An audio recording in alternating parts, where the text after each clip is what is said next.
Now, brothers and sisters, there are many reasons why it is right and necessary that our country must relieve itself of a colonialism-based situation in which we have a head of state that is not indigenous to Barbados, and elevate one of our own sons and daughters to that exalted post. There are many reasons, but I'll just touch on two of these reasons. Firstly, colonialism is an unnatural state. It is an aberration that is to be avoided at all costs. There is absolutely nothing natural about one nation ruling another, or about one people ruling another people.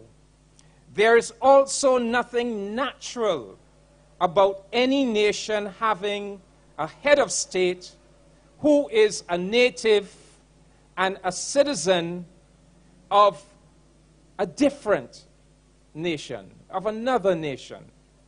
Just as the head of state of Germany is a German, the head of state of Japan is a Japanese, the head of state of India is an Indian, the head of state of Britain is a British person, so too the head of state of Barbados should and must be a Bajan.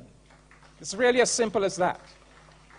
Secondly, the second reason, after serving as a Barbados diplomat for some 3 years now, it has become absolutely clear to me that our country, Barbados, is expected and is being called upon to play an extremely important leadership role in international affairs, particularly in relation to defending and advancing the interests of the nations and people of the developing world, the vast majority of humankind.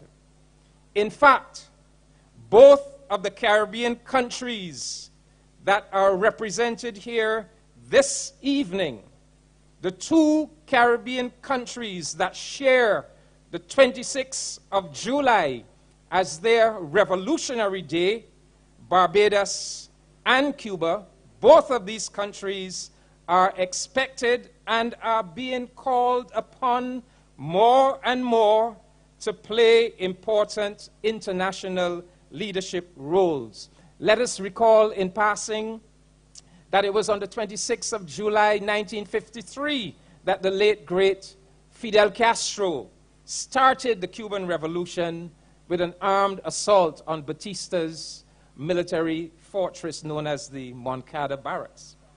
But let me get back to this issue of why Barbados must have its own indigenous head of state.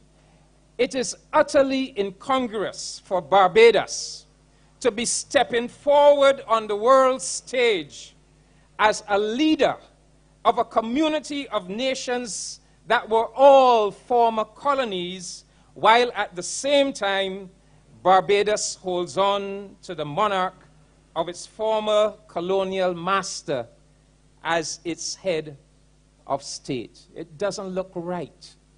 It doesn't make sense. Thank God this contradictory and inhibitory state of affairs will soon be corrected. Let us ensure, my Barbadian brothers and sisters, let us ensure that whenever the nations and peoples of this world look at Barbados, they see nothing other than a sovereign, resilient, independent, self-respecting, and self-reliant nation.